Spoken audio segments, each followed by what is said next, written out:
It's great to see everybody, and welcome to another curatorial conversation here at the Warburg Institute.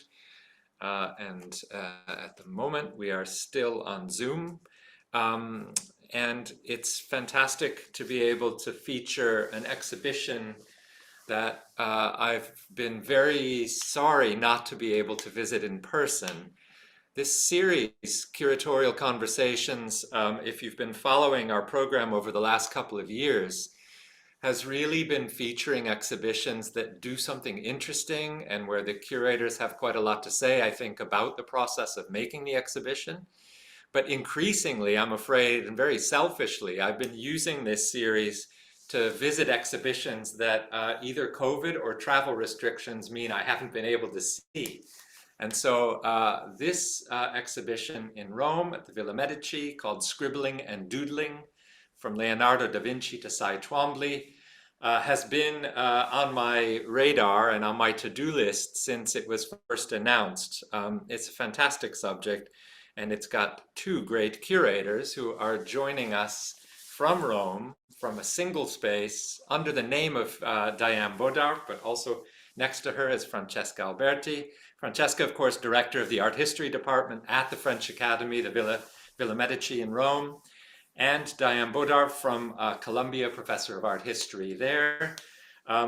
Both of them have published very widely on the theory and practice of art in Renaissance Europe, and I won't go through their long publication lists, but it's worth pointing out that they have both published books on laughter in early modern visual culture.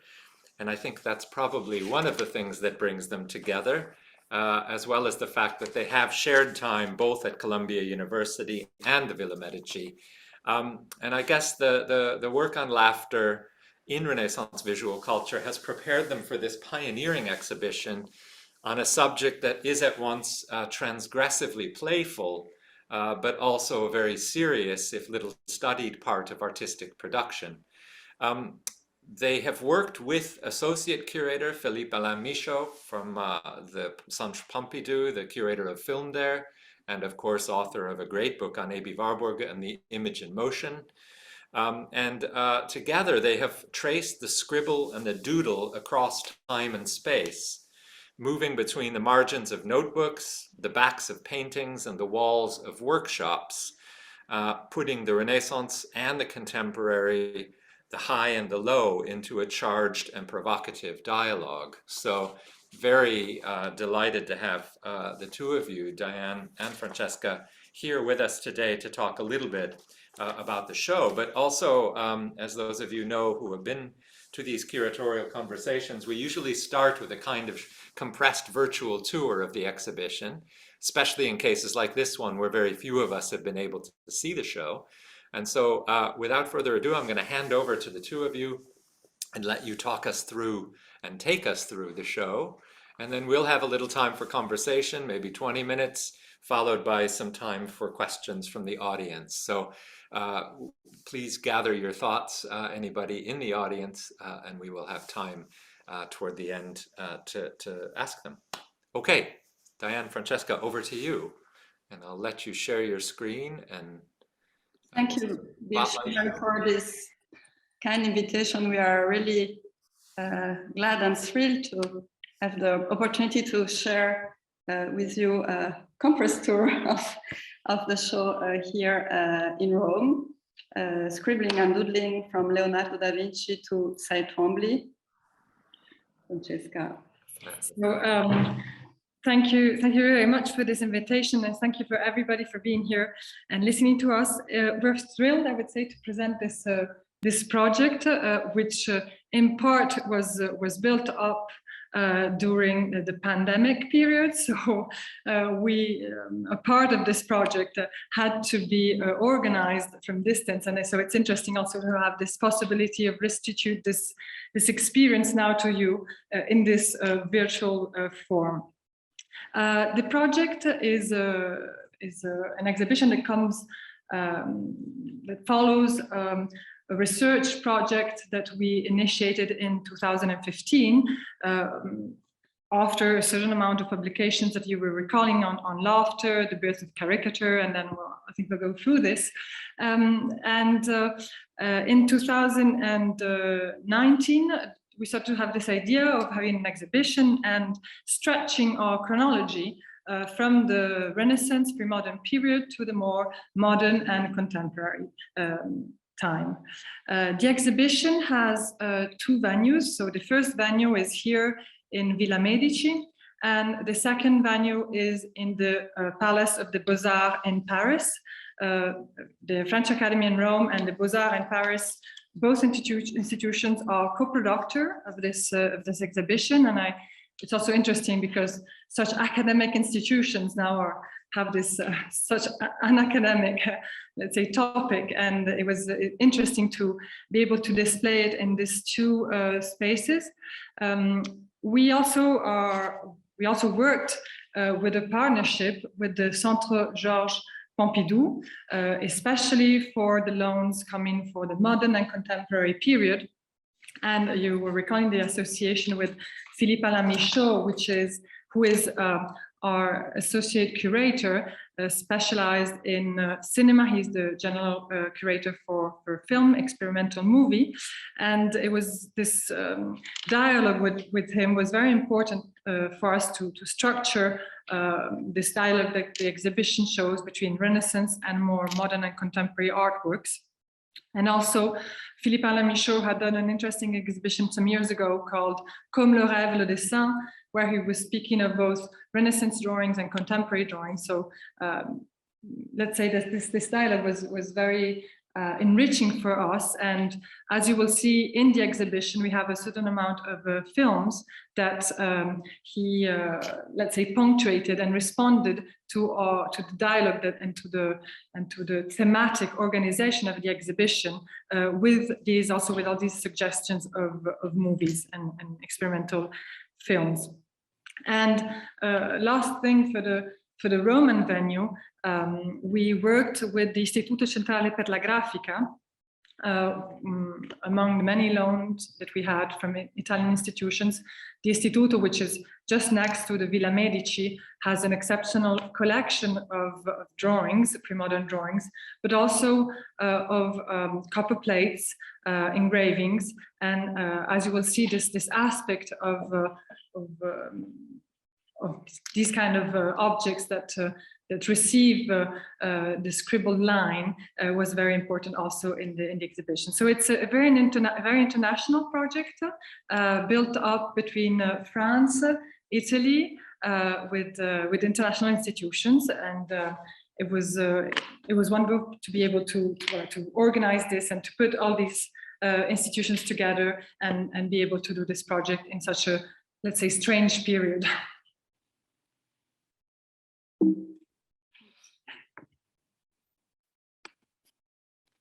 Yeah, so we can enter now in the show.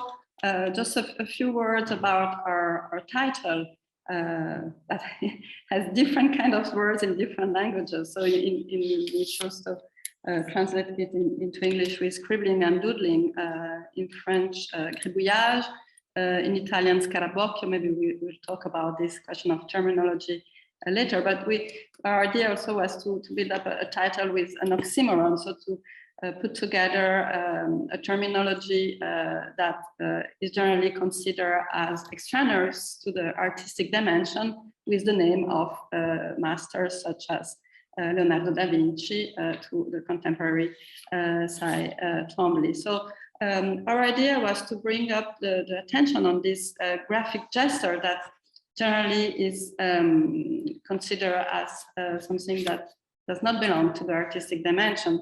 A drawing that is made outside the rules of art, in a clumsy way, for playful reasons, or for teasing, because the hand is unlearned, or because the mind is distracted. So a phenomenon that has many facets, and that we wanted to explore under these many facets, with the purpose to bring to light how this graphic practice in fact participated to the artistic creation from the early modern period to the contemporary time. And the exhibition is therefore built upon this dialogue between early modern material and contemporary works, not to build up a chronological history of the presence of scribbling and doodling in contemporary, in the artistic creation between Renaissance and contemporary time, but more to activate a dialogue organized around thematic topics, a dialogue that can bring to light the acrony of the gesture, but also a dialogue that allows to explore ways to address a range of drawings that often resist to art historical modes of classification. So here we are in our first room, our first section that is devoted to what happened in the shadow of the workshop. And we have at the entrance two works that in a way unveil one of the red threads of the exhibition. On the right-hand side, we see Tadeo Zuccaro, drawn by his brother Federico Zuccaro, in a scene that represents the youth of the young artist coming to Rome, having some misadventures before being able to train himself and then be recognized for his talent. We have the young Tadeo Zuccaro shown jumping out of his bed at night to take advantage of the moonlight in order to draw, while his master did not allow him to draw at night because he wanted to spare the oil of the lamp. And here what for us is fantastic is that we see this young boy focus on a scrap paper drawing at night, and while all around on the margins of the composition, up on the shutters of the window, we see all kinds of drawings. Here you see from studies of flags, studies of figures, proto-caricatures, drawings that tells us about the habits of drawings on wall in the workshop, but also that say something about the imaginary of the young artists.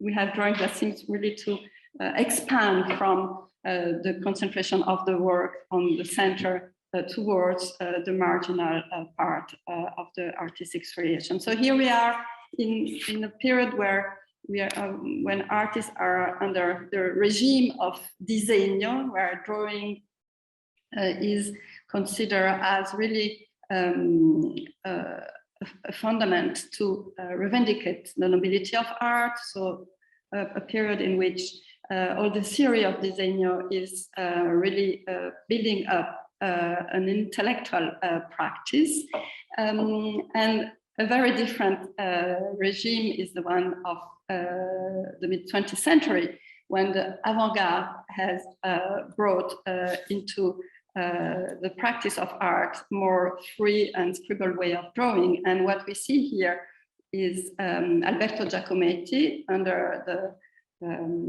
objective of the American photographer Inge Morat, who is here framing the mural drawings that we find on the walls of his studio.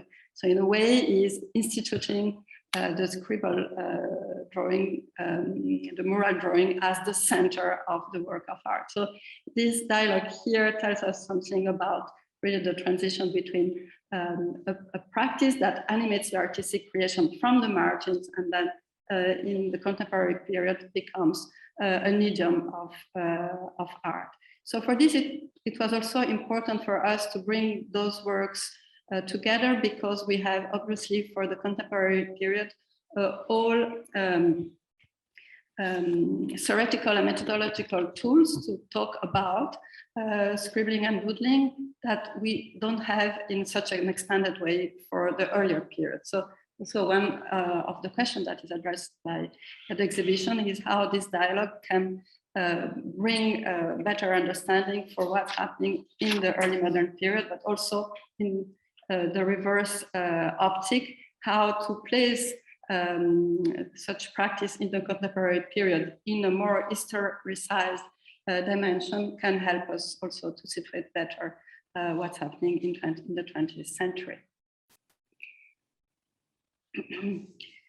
For the early modern period, this practice of scribbling and doodling on the margins of the central artistic creation has been unveiled on the back of painting, on the margins of drawings, or on the walls of the artist studio, or also on the synopia. So our first two rooms are devoted to this graphic gesture that in the shadow of the artistic studio can be deposited on every kind of surface. The first room is more devoted on the question of walls, and we have here confrontation between fragments of wall coming from Giacometti's studio that you see here on the right-hand side, and then this very large wall on the back that is more than 3 meters wide. That is in fact a synopia, so to say, synopia. So it's what has been found under the fresco of Benozzo Gozzoli in the Camposanto of Pisa after those frescoes were detached in the 1950s. And very interestingly, what we find here is not the proper synopia. It's not the preparatory drawing with the red hearse of synopia that position the composition that has then to be overpainted with fresco. We have on this wall a number of drawings that have nothing to do with the final composition, but drawings that participate to the same temporality of creation because they have been made during the time that Benozzo Gozzoli and his workshop were working on this very large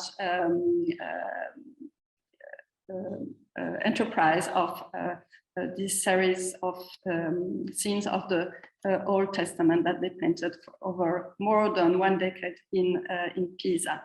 And we have a number of drawings that are superposing one above the other as a temporal palimpsest, creating some also astonishing juxtaposition, such as this beautiful profile head that seems like a portrait upon which a scene of beheading has been in a way deposited, a kind of juxtaposition that we find also on other surfaces in the ambit of Benozzo Gozzoli's workshop, such as this beautiful drawing on a pink prepared paper, where you have this very refined and finished head of bishop, upon which in a second time a figure of an ignudo drawn in a very schematic way has been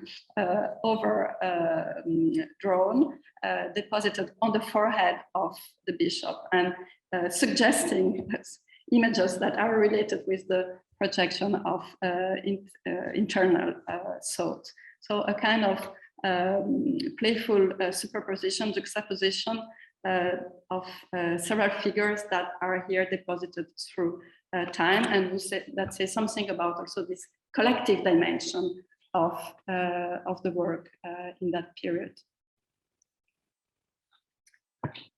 So, continuing this, looking inside the shadow of the workshop, the second room develops the idea of the recto verso. I would say the marvelment that one has while looking on one side on perfectly and beautiful panels from a triptych of Giovanni Bellini. Here we are in 1470. There are 2 panels that come from a series of triptychs that come from the Chiesa della Carità. And so obviously when you arrive in this room, immediately also as a display, one says, well, why are we talking about scribbles? And we try to maintain this surprise and to produce the surprise, because immediately going behind these panels, what one sees is a series of drawings which are absolutely stylistically disjoint from this very artful and very idealistic painting, secret painting with saints, gold foil, and on the backwards there's this palimpsest of drawings. Here you have a detail just to give you an idea of what we are talking about, in which what we see is, on the one side, an amount of drawings that surely recall books of models, taccuini, but also a series of jokes and of playful drawings, which built also kind of irony compared to what's on the front. If you look on the front, you can see St. Louis with this bishop hat and this carnival bishop on the back of the painting. Just gives you the measure of how much these drawings are far from what we know and far from the practice of drawing that is known. Obviously, we couldn't bring in the exhibition such a big amount of paintings, which are sometimes on canvas, sometimes on panels, but these examples from the Bellini workshop are paradigmatic of a kind of practice that has many and many examples. We find these kind of drawings behind, for example, the Titian Palagozzi, behind the paintings of Romanino. Also, there's really quite a certain amount of these kind of drawings behind many artworks. And this kind of disjunction, which defines a marginal space, it was interesting in this room to be able to display it and have around all a series of drawings in which, whereas the center has very careful drawings, for example, here, drapery in a drawing which has been today attributed to Contormo and Bronzino. And what we see at the margins are all a series of doodles, really, which many times aren't even classified in books or catalogs because considered as let's say, without interest, useless. We found even this terminology as strikes of artists, really passe-temps, amusements, which haven't really gathered a lot of attention. But looking at them more attentively, for example, this drawing, one sees how there's a real distance and a way also of practicing drawing, escaping from the constraints, the rules of disegno, and actually regenerating practice. So, for example, here one can see how this simple line with the black charcoal is re-enhanced by this very simplistic profile, or on the lower side, these kind of ghirigori squiggles, which have the emergence of these figures, and these figures are really the figures that one can find in Pontormo's Libro Mio 30 years later when he's working in the Choir of San Lorenzo. Or still this kind of gesture on the right-hand side that really looks like the one that we saw on Bellini's back of the painting, or still these eyes, many eyes that one finds in these kind of marginal spaces. So this the second room really speaks about the margins, which can be around, but can be also behind, and also showing how this kind of stylistic disjunction from the rules can situates itself on very different objects. And for example, here you have a series of copper plates that come from the Istituto Centrale per la Grafica, which are from, some are from the Carracci, others from Cherubino Alberti. What here one sees immediately how perfect the work of the Bruin has been used to define these absolutely incredible engravings. And what one sees on the back instead is the configurations of a series of signs that seem really to let's say introduce this idea of abstraction, this achronic dimension, and obviously it's kind of not pen trials, but we are burin trials. But what is interesting is as even these burin trials organize themselves in a very liberated and a very musical and abstract way, which recalls obviously objects much more later. So these copper plates were probably used only in the workshop and used as a practice, but at a certain time, this kind of back of copper plates start to be collected. And the last one that you have here is one coming from the Lorrain. Lorrain did actually prints of his back of plates. And it's interesting to see the shift between something that is supposed to be in the shadow, not seen in the workshop, and then something that slowly moves towards collectionism, and it starts to be collected and looked at for its proper capacities and for its interest in itself. So this kind of little marks are able to tell, or thought to be able to tell us something more personal, more individual of the artist himself, a bit like his calligraphy. So it's really this aspect that one can see in this second room.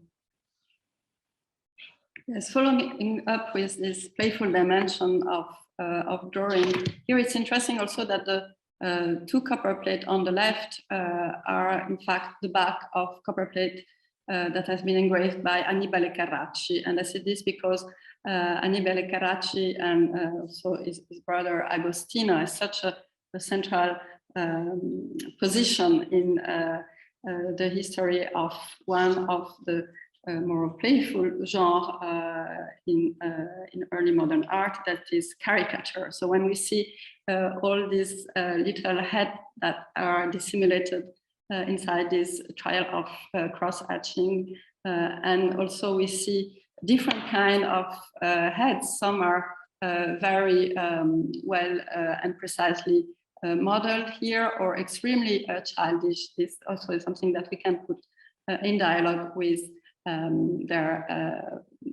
the sheets of caricature that we conserve from their hand. So this is our third room. The lower part of this room is devoted to this topic of the playful drawing.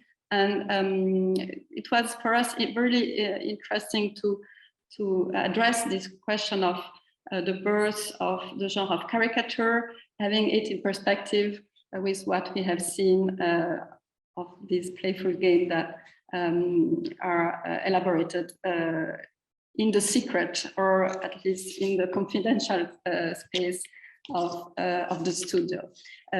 So having seen the back of Bellini's painting, we have in correspondence here a series of profile that with at the center one of the drawings of Agostino Carracci that are related to this official birth of caricature, and where we see at stake both the idea of caricature as a playful game that mocks the model that is represented, emphasizing on the irregularity of the physiognomy, in the same way that Leonardo has introduced that with his so-called grotesque head.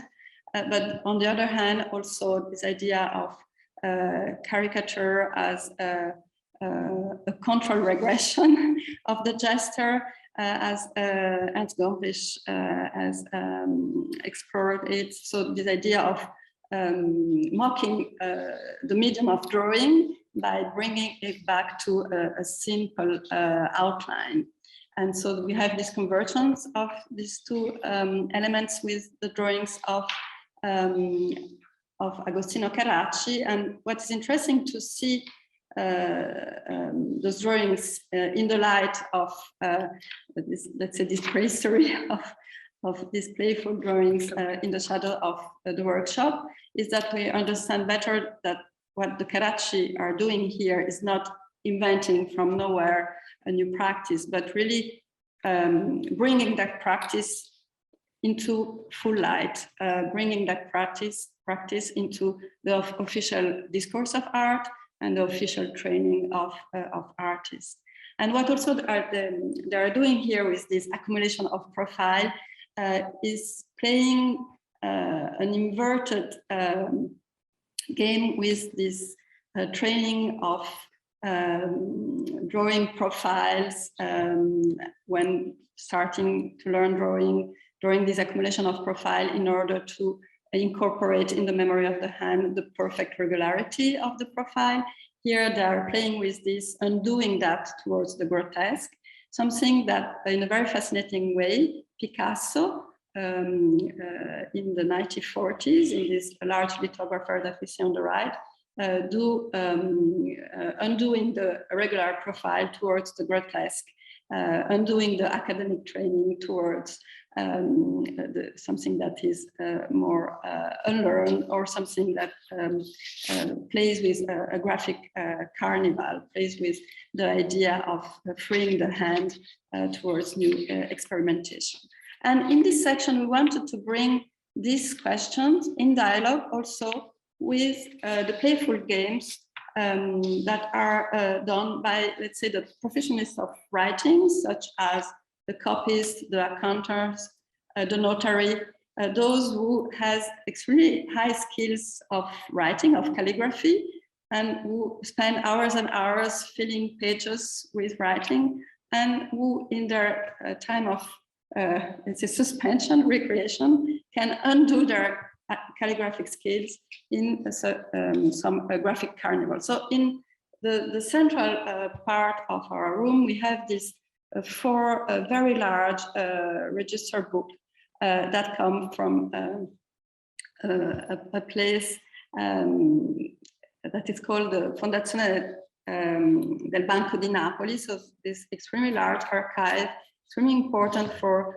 the history of early modern economy, a place that Ernst Gombrich was familiar with, because in the 1990s, Gombrich will write the introduction of an exhibition catalog, Piaceri di Noia, Pleasure of Boredom, that has bring to light for the first time all these graphic games that the accountants of this very impressive archive were doing on the first pages of this register. So you have every kind of pen trials that are being transformed into calligraphic figures that are undone in very funny puppet figure, like on the left, or are done in a very simple and continuous line that in somehow prefigurates what Saul Steinberg will do later in this profile with this very long and like chameleon-shaped tongue. For the show, we have asked a photographer, Gilles Rinaldi, to take pictures of this fascinating place that is the archive of the Banco di Napoli that you can see on the right-hand side. And we have, to give you a sense, more than 300 rooms occupying 2 Baroque palaces in Spacca Napoli, filled with this register book that hide often this graphic carnival. And also in dialogue with this practice, we have brought caricatural portraits made in 17th century Rome, where Bernini is one of the great creator of this new genre of the individual caricatural portrait, made with an extremely synthetic, abbreviated, childlike line, a fantastic regressive drawing, as you can see on the right hand side, with our Cardinal Nini, with this extremely childlike outline. It's very fascinating also to see that there are still discussion and resistance to recognize the hand of Bernini in such regressive drawing, and that he worked together in dialogue with the scribble or doodle drawings that Dubuffet in the 1940s makes to portray the member of his circle, and then bringing them together in an exhibition where he is emphasizing what he calls their true figure. Long life to their true figure is the title of the exhibition. And also another element in dialogue here in this section is a number of drawings by Pierre Alexandski, who from the 1970s was gathering in the flea markets all bureaucratic dismissed papers that then are used to host his own annotated drawings, doodles, and playful graphic games. In a way, Alexandski recreates the graphic games that readers, commentators, copyists are doing on ancient manuscript, and we have also some of those displayed below. And Alexandski for us was also very interesting because he thinks really about drawing in relationship to writing, and says that drawings is a writing that is unknotted and re-knotted, dénoué et renoué in another way. So really thinking about this common origin of drawing and writing into graphics. And here a couple of manuscripts annotated with early caricature or very playful figures. Here we are at basically at the mid of the display of the exhibition, in this section that is devoted to the idea of componimento in culto. And as you may have seen, the first rooms are have a predomination of Renaissance and early modern objects, although they're always punctuated with more modern and contemporary objects. But here, really, in this stair, it's not very easy to display beautiful drawings in this long stair. But we really wanted to play on this idea of acrony and looking how this kind of very open way of drawing, automatic gesture, the use of the hand as a seismograph, as a let it be able to free images and let the figure emerge, or let something of the inside body emerge. So we really tried to work on this kind of display, and organized the display of drawings, really playing on this association with some very Renaissance sheets. Here you have two on the right hand side, two sheets, one of Federico Barocci, Fra Bartolomeo, really this idea of componimento in culto, Leonardo's idea of componimento in culto, how it paved the way for numerous other experimentations. And on the left hand side here, you have this exceptional sheet from Michaud, the poet. It's a drawing which he did after taking mescaline, and so it's from this series of mescaline drawings and this psychotic alteration that enabled Michaud to free some interior images and enable him to draw them and to put them on paper. So in this section, really,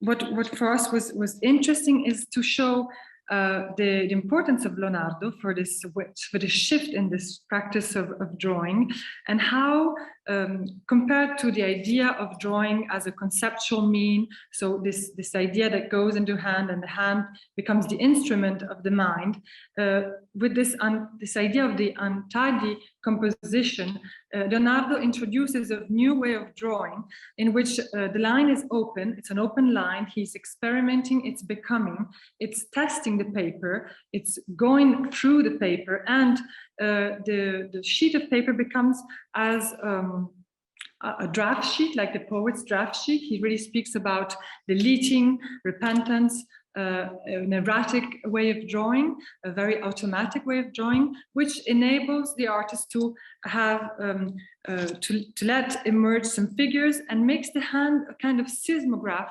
of inner landscapes. And so this way of conceiving drawing, which was itself criticized in artistic theory in 16th century, it's really a central way because it makes us go until the idea of automatic surrealist drawing that we can see, for example, in Masson, in artists like Camille Briand, who practice this automatic drawing. So this is to show you how we really worked trying to create some ensembles with drawings that activate mutually themselves.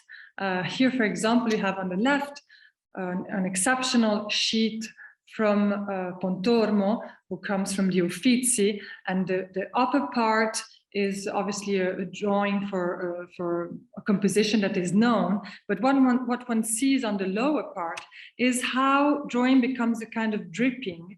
It flows in an extremely open way, without fixing itself, without defining some contour, but simply experimenting the flow and the going on the sheet of paper. And really we're kind of we go towards a certain abstraction, but also what is interesting is this kind of way of drawing also speaks about all the exercise that the hand needs to then refocus on the practice of drawing. And it's a wonderful sheet because maybe you may see it's a kind of palimpsest, and there's not only on this black chalk all this part of the drawing, but you may see under this black chalk drawing, there's all a series of sanguinea drawing, which reconfigurate in two grotesque Leonardesque heads. And so it's here we really have the idea that how the Leonardo heads become kind of the pre-modern doodle, the archetype of the pre-modern doodle.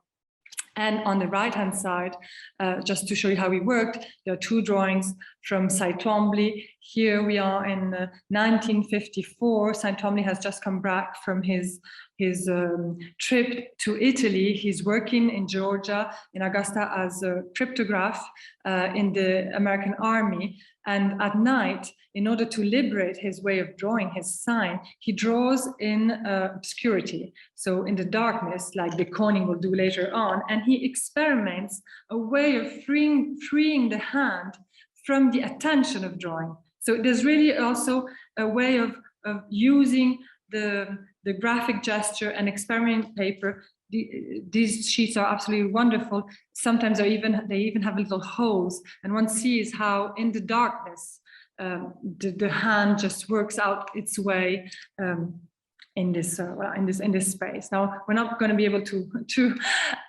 discuss all the artworks, but here, voilà, this idea of how deleting on this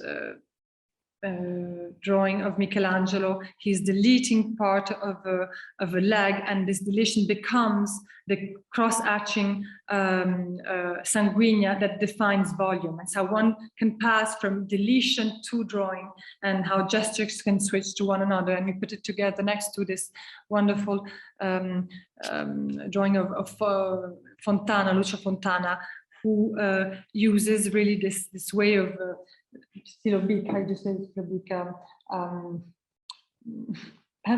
Pen drawing, really quick pen drawing, in a very hatchy roller pen, yes.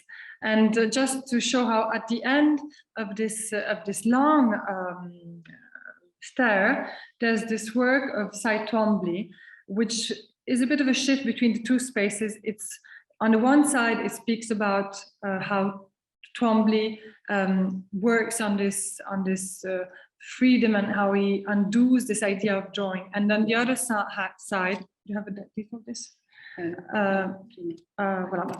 And on the other side, this is he is drawing here on some flesh, on some flesh plaster. So he's actually engraving this plaster, and one really sees the junction between this this pulsion of inscribing on the wall and destroying the surface of the wall, and the idea of this untidy way of drawing. It's really a connection between the next rooms, which speak about the idea of primitivism and the walls. I'm getting lost. So we have 2 more sections. Maybe we're going to be more brief on those, in order to have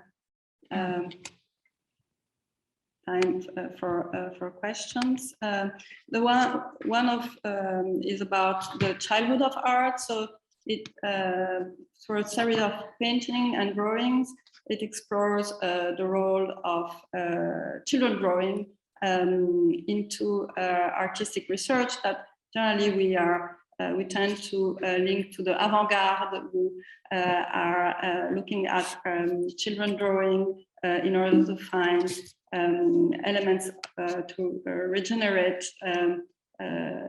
art from the academic tradition. But we wanted to bring this together in dialogue with a series of earlier painting that are incorporating into the composition children drawing, and that are bringing a reflection about not only the origin of art, but really this mise en abîme of children drawings becomes an element of painted artistic criticism, or painted scribble criticism, such as Barbara Wittmann defines it for the painting of Francesco Alberti, this incunabulum portrait painting with this young child laughing at his drawing, this stick figure drawing, but it's a drawing that also includes nicely drawn eye in profile. So here it's something to be understood into the practice of drawing training that starts with this eye drawn in profile, and that is one of the elements of the laughter of the young boy. And he's in dialogue with L'Avant-Garde se rend pas, a modified painting by Asger Jorn, an example of positive vandalism, a painting that Jorn found in a flea market, and that he transformed, he improved, as he says, bringing it back to social life with painting again the background in black and having this graffiti-like inscription that is drawn in a very childish way, and the junction of this moustache that makes reference to Duchamp and Duchamp's intervention on La Joconde, Mona Lisa in LHOQ. So many stratifications that are here played, but that also elaborates with this idea of the origin of a graphic gesture that can be related to a childhood, but that artists are going also to find look for in other dimension, such in particular on graffiti on the walls. That is the theme of the last section.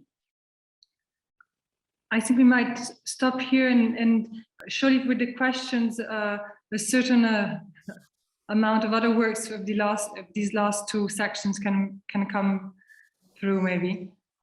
Yeah, maybe we should do that. Thank you so much. I mean, it's extraordinary to see a topic that might at first glance be very specific and very small, opening onto so many inexhaustible questions. So maybe we'll stop sharing the screen for now and join together everybody. I'll remove your spotlight, and then hopefully now we can have everyone gather together.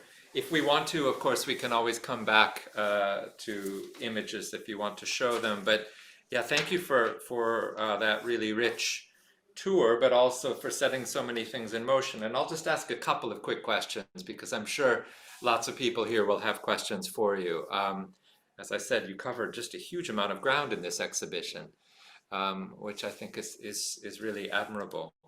The one thing I definitely want to discuss with you, and I know you know that I want to talk about it, is the language and the terminology, because this word we use generally in English, doodle, is in some ways very different from the French and the Italian. And of course, you chose both gribouillage and scarabocchio for your title.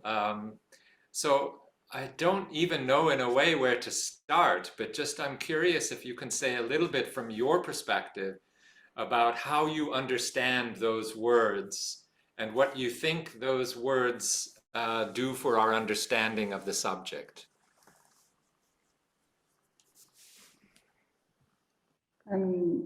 Yes, this is a very important question. Thank you, Bill, for that. It's true that doodle is such a useful word in a way, but not comprehensive. And we don't have an appropriate translation in French or in Italian. So the best that we managed to do is something like dessin automatique, but it's not completely that, or dessin de téléphone. So the drawing that you're making when you're thinking of something else, or your mind is occupied to something else and to do it in an automatic way. But for example, doodles was important for us to think a series of drawings that we find in the Renaissance, even with Leonardo. His little profile, grotesque, so-called grotesque profile that come again and again in the margins of his scientific manuscript, for example, or Michelangelo, who also repeats and repeats again and again the kind of profiles, or also Raphael, who repeats again and again the motif of the mother and child. So, kind of not really a kind of automatic drawing that is in a way incorporated in the memory of the hand, but is not necessarily related to the unconscious dimension, as obviously the terms doodles bring at first sight with it, because it appeared in the early 19th century in relationship with the psychoanalytic studies, in the sense that these doodles are that we see in the Renaissance allows us also to understand the doodle not only as a result of an unconscious expression or something that is part of a distraction, but really something that is more related to also the incorporated memory of figures, incorporated memory of images that can come out in a spontaneous way, but that can also come out in a conscious way. Yes, let's say that maybe on one side that there's this, in English, there's this terminology doodle, which also is fairly recent. And this 1936. 1936, and Frank Capra puts it on screen. That's right. Goes to town, so you actually see doodles, and then they have an exponential fortune. But what was interesting also for us in using the words scarabocchio and gribouillage, and also in English scribbling. Scribble, yeah. Is that the etymology of these words, the appearance of these words, when they come out in artistic terminology, is quite late, and also gives us a lot of clues of what we're talking about. Yeah. So, for example, if we take scribbles, it comes from conscribillare, so it immediately reconnects this idea of writing hasty, writing quick, writing in an illegible way, drawing in an awkward way. So it immediately goes back to this idea of how Gribouillage and Scarabocchio reconnects drawings to writing on one side, but also the word Scarabocchio, for example, which is used by Baldinucci in his Dizionario Vocabolario del Disegno. In this, by Baldinucci, when he speaks about Scarabocchio, he speaks about these badly done figures while learning how to paint and how to draw. So it also reconnects with something of youngish, of infants, of the childhood of art. So that's also the idea that we put ahead of this childish drawing. Scribbles are reconnected to childish drawing. Yeah. And last maybe idea is the idea that Scarabocchio comes also from Scarabeo. It speaks about the splot, the splatter of the ink, so the stain. It also reconnects, the word Scarabocchio appears at the beginning of the 17th century, but before in Italian, Dizionario della Crusca tells us that we have another word that's called schiccherare. And schiccherare is like scaccherare. It's leaving behind a flow of like a uncontrollable body corporeal fluids. So it really reconnects to this very corporal and very abject object. And then so for us, terminology was very structuring, and also in the artistic literature.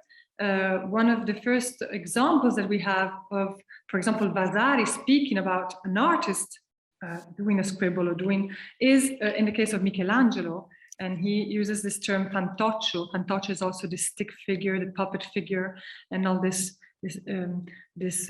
very childish way of drawing. And he speaks about how Michelangelo was able to undo his practice of drawing, going out of drawing, and imitating this kind of Scarabocchi, this kind of fantocci. So the vocabulary is very structuring in the idea of the project itself. Yeah. No, I follow that, and that's incredibly rich. It does pose at least two problems though for you, doesn't it? One is that it, in general, like other exhibitions on certain phenomena, it requires you to use a term that doesn't exist yet when your examples come, when a lot of your early examples come from. And I think one question that it would ask is, if the Renaissance or early modern artists didn't have the word doodle, how do we know if what they're writing is a doodle? So that's one question. The other problem that I think is very well handled in the way you just explained it is, in general, these words are all negative. They're all pejorative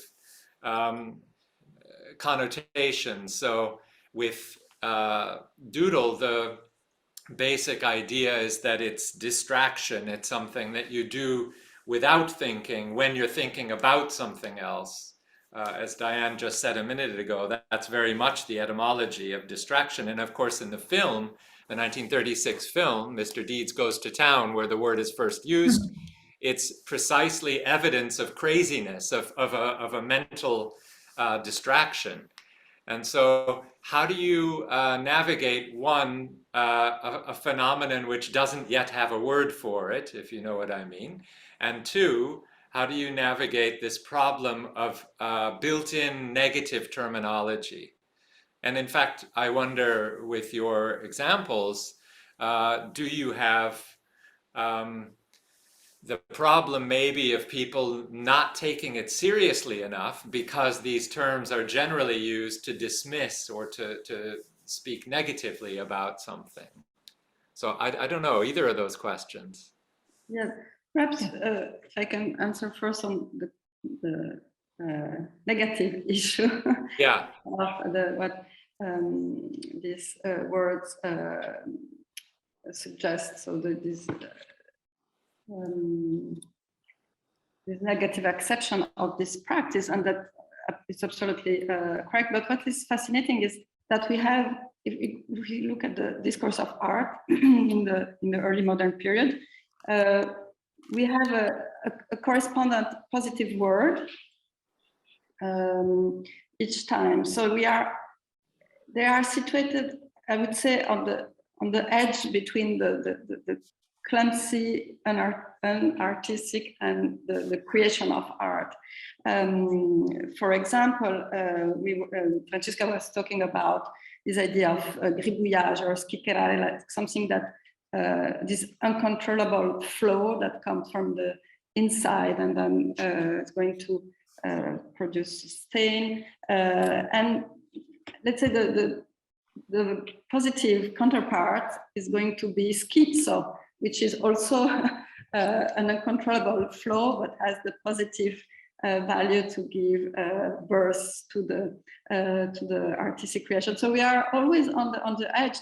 Also this idea of this scarabocchio, the sgorgo that is going to splatter, to stain, to make dirt on the sheet of paper is also linked to the idea of the stain, of the componimento in culto, so the generative unshaped configuration that is going to have a generative potential, that is going to bring potential images. Yeah. So we are always in between, on the edge of the badly done and where art finds its roots.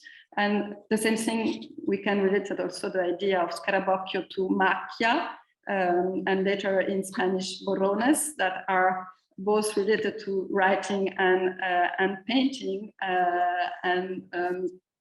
It's very interesting to see from one translation to the other how the graphic writing borrones in Spain that becomes an aesthetic category for painting is translated in Italian in scarabocchio, and related to the idea of stain macchia that has also a positive potential in late 16th century for the art. So it's the negative element, the negative value of scarabocchio say something also about the discourse of art of that period, that in a way is embedding this process of undetermined, of sometimes unexpected failure that will bring something by the openness of this exploration, the untidiness of this exploration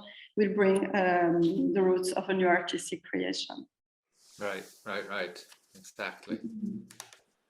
And for your the use of doodles or category for earlier period. Yeah. But maybe this is the fact is we had to do an archaeology of finding traces of this object, and very often our theory is temporarily not on the same temporally of artistic practice. Yeah. So it's interesting also to question why certain words are not there at a certain moment. Exactly. And doodle obviously appears in a moment after surrealism, after all this interest in the unconsciousness, Freud's theories.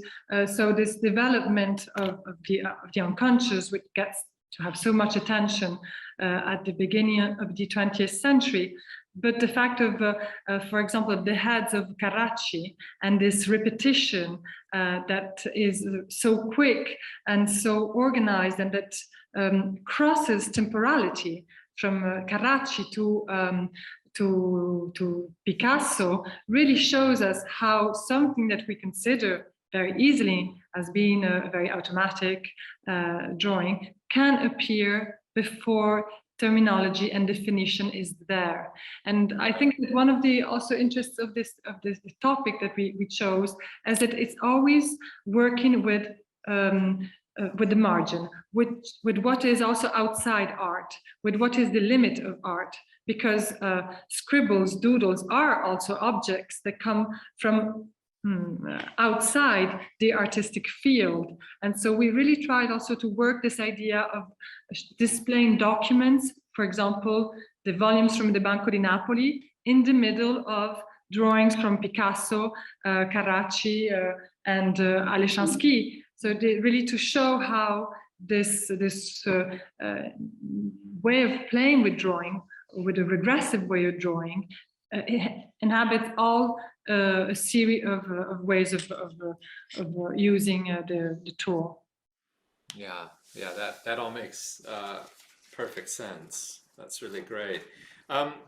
I have lots of other questions, but I'm also aware we only have 20 minutes left, and I think people will certainly have questions of their own. So people in the audience, please do either write in the chat a question to me directly, and I will be able to read it. Or if you'd like to ask the question yourself, you can always just raise your digital virtual hand and use the reactions button at the bottom of the Zoom screen to raise your hand, and then I will be able to call on you and ask you to unmute. So please start your questions coming, and I will be very happy to call on you. But I have one quick question that came in already from someone in the chat a minute ago, and I think it's quite an interesting one for you to reflect on, because you move across so many media, and you're so sensitive to the materiality here. And the question is really about how much the writing instruments, the change, because of course early modern writing instruments are very different in general from 20th century, from modern contemporary writing instruments. So do different kinds of writing instruments have a very different effect, or is there continuity? I'd just be curious. So everybody now has, of course, the pen in hand, which doesn't require two hands because you don't need the separate ink. And of course, it makes it a lot easier to doodle. But in some ways, I doodle a lot less than I suspect people did in the 16th century. So, yeah, what do you think about that? I think we were trying to think about why we worked on this subject precisely now, and obviously the widespread of digital tools makes our way of doodling and of drawing in this way very more rare, probably. So it's also thinking about something that in a way we're going away from. And I would say that there are two things, the tool and the surface. Because as you may have seen in the drawings from the early modern period, we are in a period where paper is rare, so paper is used and reused. The drawings that I showed from Barocci also have invisible drawings made with the point sèche, and then they have the black charcoal and then the pen. So artists used all the palimpsest of the surface, and sometimes even the paper is torn out. So there's a use of the paper specific, and the fact of also drawing behind the canvases, drawing behind the panels, or drawing on the walls, also spreading out and using whatever surface is available to exercise, to practice, to give a new flow to the hand. So this is an interesting, very important idea. Absolutely. And on the other side, it's true that I wouldn't say that there's a difference between the tools, but certainly each tool affects a kind of way of drawing. Yes. So one doesn't draw in the same way with a stylo bic, or with a pen, or with the black chalk, or on the wall. And but what we realized is that in these kind of drawings specifically in a certain way, and during one of the conferences with Team in Gold, he pointed this out, and I believe it's quite true, is that one looks at the drawing in a very haptic way, going through the gesture more than the subject, more than the iconography. And so it's really also a question of simple tracing. The scribbling, the practice of scribbling speaks about tracing, speaks about this becoming of the line that goes on the surface, and because of the contact of the surface, which sometimes has problematics, well, configurates in a different way. So it's the tool, the surface are very important in this conception of the scribbled line. Yeah, I guess the other question that I think we were going to get to if you had carried on with the final slides is maybe also the question of the sort of afterlife of the wall, which is graffiti, and whether this is now carried through in a very different medium, and whether graffiti is doodling or scribbling or something else completely.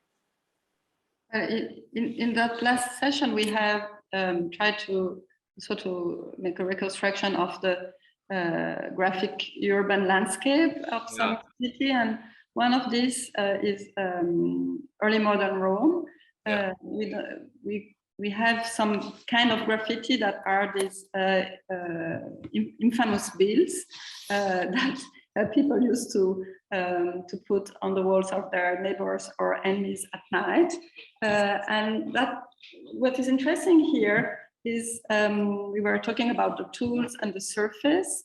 We conserve these infamous bills that were detached from the walls and still have pieces of plaster behind, because they were included in the trial files in the archive of the governor of Rome. But what is here interesting is that there is an explosion of this use of graffiti on paper with the alphabetization of these unlearned social classes of Rome during the Counter-Reformation. So it's the fact that the children were learning to write and were having the tools of writing that brought the parents and neighbors to also use them, ask them to write the infamous bill and draw the infamous bill that were addressed to enemies and neighbors. So it's interesting to think also of these processes related really closely to the possibility of writing and having the dexterity of the hand and the tools of writing. Maybe also there's a in this section there's also this idea of the blank wall, which is the surface for madness. I mean, the walls in a way attract the graphic impulse. And in a way, Scribbles and Doodles is the fact of this necessity of drawing, this necessity of liberating or giving flow to the hand and having it access to surface. So the barrier between graffiti and scribble, although it's different surfaces, also with different tools, but this graphic impulse is very close in a certain way. And also what we realize is that the vocabulary, the grammar that one finds on walls is very similar to certain grammar and objects that one finds on paper or one finds on the margins of books. So there's a very close relation, and also it's a very emotional way of liberating certain violences, certain madness, certain psychotic elements which use repetition, which use certain motifs. So in this way, it was important for us to reconnect to this idea of graffiti and try to understand how artists reevaluated graffiti in a similar way in which they reevaluated childish drawings, scribbles, doodles, and all this kind of practice. So there's this idea that margins are become a way, an idiom for modern and contemporary art. But surely already before, they were very interested for Renaissance artists. Yeah, fantastic. I have a couple of other questions coming in the chat, and this leads to maybe directly to the last one that just came in, which was from Yu Zhang, and she says, I have a question regarding the presentation of these drawings. This is really something I was also wondering. This is basically about the question of drawings that that are about control of the artist or about not control, the kind of hinge between control and lack of control. So it seems we have two kinds of drawings in discussion here. One is the sketches or underdrawings or works that are not intended to be seen or presented by the artist. The other are the intentional gestural drawing as work of art itself, intended to be presented by the artist. Do we see these ones more in Western art after the 19th century? Do we have works that are intentionally gestural before this time? So do we move mostly from the not to be seen, preparatory, on the back of things, etc., to things that are gestural for an audience as we move ahead in time? So how do you differentiate them? Do you differentiate them and present them differently to the audience? It's a long question, but I think a good one. I would say that there is obviously this shift between the early modern period where it is more a practice that is confidential, and in the 20th century we have seen that it is instituted at the center of the work of art, and in this shift, Cy Twombly and Basquiat, who is at the end of our show, are really fundamental. But we have many in-betweens. The old official invention of caricature is one.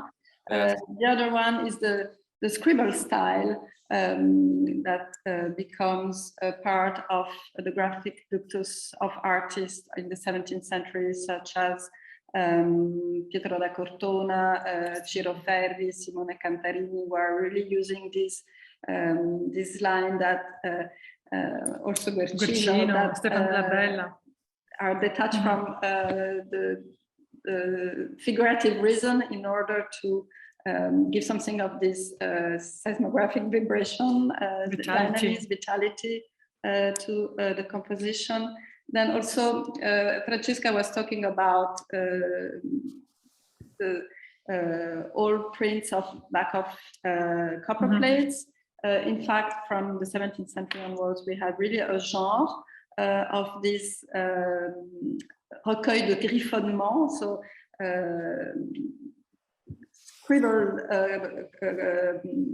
prints, for example, Stefano della Bella, or also Rembrandt includes in his some of his prints indeterminate elements that give the sense of drafts. That then we have a whole fortune in the 19th century with Delacroix and his Remarques marginales, so all this marginal annotation that insists. There is an interest here that is related on also to the octoriality of the gesture that goes with this unveiling of a scribbled gesture inside the work of art, I would say. Yeah. I think we're almost out of time. There is a very good comment in the chat by Nigel that I want to quote it because it's very nice. He says, "This fascinating talk reminded me of Picasso's quote about how it took him 4 years to paint like Raphael, but a lifetime to draw like a child." Very nice point. That's our favorite quote. Yeah. And he also points us to the verse of Sebastiano del Piombo's Viterbo Pietà, with its copies of Michelangelo, etc. So interesting comment. Thank you, Nigel, very much. But the last comment in the chat that I wanted to pick up on is something that you just picked up on yourself, which is about what will be different in the Paris exhibition. Because those of us who can't be in Rome to see it, we can look ahead to October to January in Paris and hopefully catch it then. But yes, how will it change in Paris? So already the space is very different because we have two very large halls. So while in Rome we have this design that is very minimalist, we will have a design more complex, but the show will have the same thematic section, so the structure will be the same. We have a core group of works that are going to travel to Paris and mainly all the walls painting, copper plate, etc. The issue is mainly the drawings, the early modern drawings that cannot be on display more than 3 months and then have to be in the dark at least for 2 years. So we have worked in Italy principally with Italian collections, and in Paris we're working with French collections. So we have mostly drawings from the Beaux-Arts collection, from the Louvre and other collection. And we will have also, it is a little larger, so we'll have a number of works that is a little more important also. But yes, just to add, in a certain way, whereas the space in Villa Medici is naturally a sort of narrative space because one has to go through it. In the Beaux-Arts, these huge cubes obliged us to work more. So we're working with a couple of scenographers, which also have and also we're, let's say, outside home, because here we were playing in a space that we were able to really display each things in a very dense and minimalist way. There it's a much larger, and so obviously we are working in collaboration with these scenographers, Berger and Berger. But the idea when we conceived the exhibition was also to conceive it as a whole, and this is why also the catalog is the same catalog for both exhibition, and in itself the catalog gets to be a kind of an exhibition space, because finally one can see the drawings, the early modern drawings from Rome and the early modern drawings from Paris together, and so they dialogue, and each section has what one would like, and the missing pieces come to put together in the space of the catalog, and that was very interesting for us. Yeah, in fact, I was going to finish by saying, for those of you who can't make it to the exhibitions, you should buy the book. But actually now you're right. Yeah, even though there it is. Those of you who can make it to only one should buy the book, because you will also have both of the displays in one. You also can choose, but you can choose your terminology, because you can either buy Scarabocchio or Gribouillage. You can buy the French or the Italian version, but it's a really, really fantastic collection with very beautiful photography, but also excellent writing. So I highly recommend it. And one last point is a more personal plug, which is if you're interested in this subject in general, and in particular the interface between writing and drawing, we have another conversation to mark the publication by Yale University Press of Franz Kafka's drawings, a big new book that's just being published at the end of this month, on the 1st of June. So mark your diaries if you're interested. I have a conversation with the author and editor of Franz Kafka's drawings on the 1st of June. So come back, but don't let me distract you from your gratitude and your adoration for Diane and Francesca. That was really wonderful. Thanks to both of you for making the time. And thanks especially for doing it, because I think it's one of the most interesting exhibitions in years. So thank you very much. You're getting lots of virtual applause, some actual applause. Thank you for this conversation. Yes. That's really So good. much. Well, it feels like it was just the beginning, really. I want you to come so we can do it again. Maybe when you're in Paris and I can actually go see the show, we'll do it again. Although, thanks to everybody for coming, and great questions, great comments. And yes, to be continued. Okay, thanks everybody. Bye. That's it. Take care. Bye, bye, bye.